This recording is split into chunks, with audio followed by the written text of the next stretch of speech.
大家好，我是小青。只用燕麦片，不用好香，3分钟就能做出好吃的燕麦松饼，香甜可口，营养十足。就从这样做一次，家人隔三差五点着吃。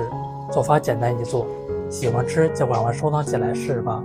首先准备一根香蕉，扒去外皮，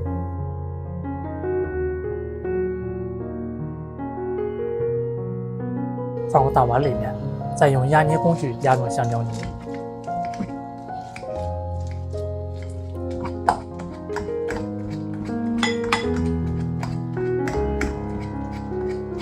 往绞肉机里加入100克燕麦片，盖上盖子，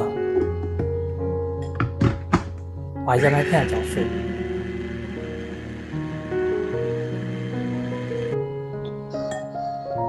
搅碎以后，倒入香蕉泥里面，加1个鸡蛋，2份白糖，来搅拌均匀。我每天都会分享一道家常美食智慧。感谢您在影片下方为我点个赞及订阅支持一下，非常感谢您。一直搅拌到稍微浓稠一点就可以了。准备1个扁花袋，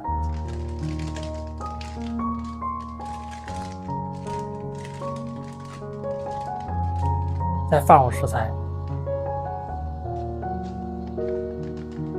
准备1个平底锅，配1缸食用油，再放入食材。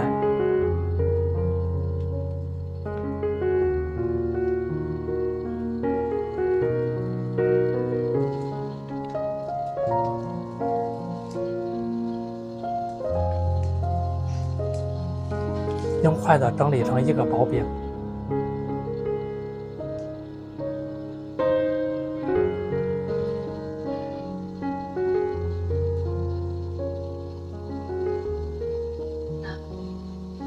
开中小火慢慢煎，米面煎到金黄变形，再翻1个面继续煎。